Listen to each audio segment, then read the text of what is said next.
Welcome back, Nerd Squad. My name is Roya Destroya, and this is Top 10 Nerd. Lord Voldemort, a man of many names that aren't actually names but ways to avoid his name, is unarguably the incarnation of evil, and the biggest villain Harry Potter has had to deal with, despite the fact that Umbridge was literally the worst. Since his debut in 1997, he has been striking so much fear into muggles and purebloods, and everything in between, that even the most powerful wizard quakes at the mention of his name. So let's take a look at the top 10 you-know-who's surprising facts.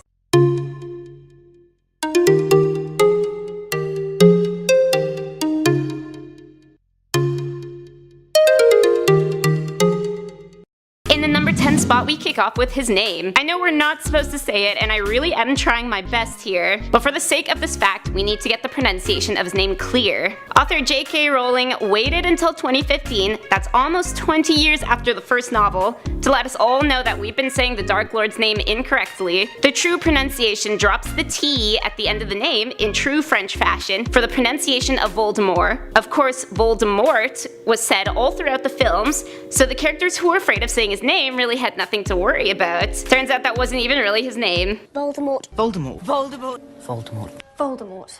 Voldemort. Voldemort. Voldemort. Voldemort. Voldemort.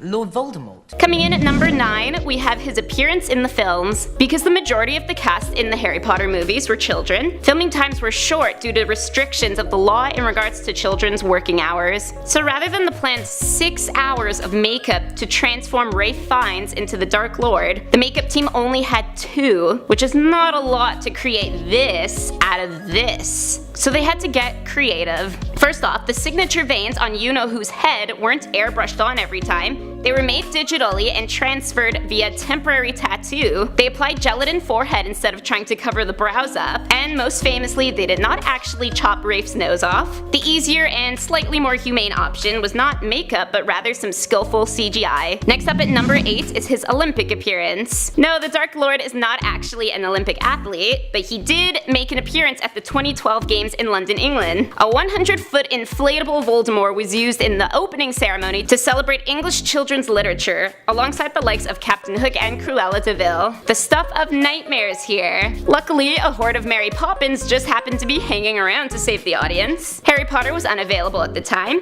probably too busy sneaking around the castle past curfew, as usual. Mischief managed.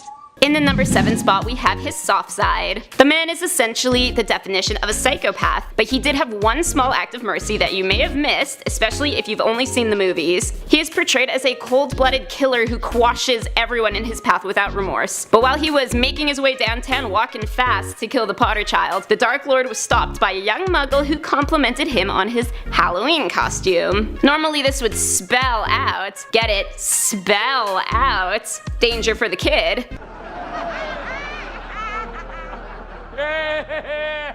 But you-know-who deems the act of murdering the child unnecessary. Turns out, apparently he's got a 1 kid kill quota per night. Fair enough. Coming in at number 6, Rowling is sorry she gave him a French name. The author was awarded, excuse my French literally here, the Légion d'honneur for her services to literature in 2009. Coincidentally, the same award her great-grandfather received in 1924 for his service in World War I. And while she accepted the award, she also issued a public apology for giving the Dark Lord a French name, stating she meant not to offend the French or evoke any anti-Frenchness in her novels. She just needed something exotic and powerful, so really the French should be flattered. Next up at number 5, we have his wand. You-know-who's wand is made of yew wood with a core of phoenix feathers from Folks. On the other hand, while Harry's wand shares the same core, hence binding them as brother wands, the wood is alternatively made from holly. The choice behind this, as stated by Rowling herself, is the sap from the yew tree is poisonous, while holly is traditionally believed in Europe to repel evil. Odd to know, seeing as Harry tended to attract a lot more evil than he repelled. Up next at number 4 are his eyes. In the books, he who must not be named is said to have red eyes with slits, similar to a snake's. However, though his eyes were red in the first film,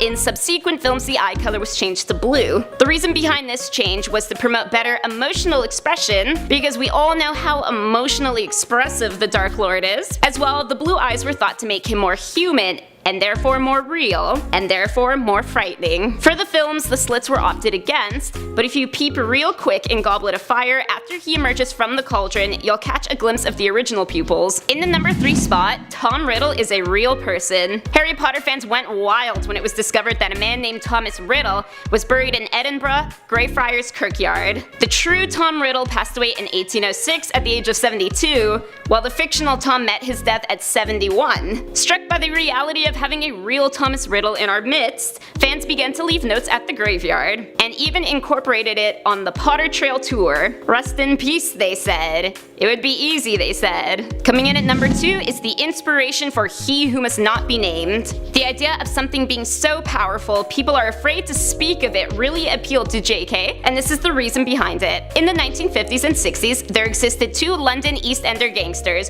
Ronnie and Reggie Cray, known as the Cray twins, who apparently became so feared that people would balk at the mention of their name, therefore refusing to say Cray. The twins were behind robberies, assaults, and even murderers. That's cray cray, I know. And finally, in the number 1 spot, we have the Twitter shade. Parallels have recently been drawn between the Dark Lord and US President Donald Trump. A lot of this has to do with you-know-who's obsession with ridding the world of muggles and half-bloods, can we say self-loathing, and Trump's desire to rid America of Muslims. So when the name Trump Voldemort began floating around, Rowling tweeted out that Donald Trump was worse. Ouch, Avada Kedavra's fired. So those are the top 10 Lord Voldemort surprising facts. Let me know in the comments section down below who is your favorite Harry Potter character. My name is Roya Destroya, thanks for watching, don't forget to hit subscribe so you never miss another nerdy list.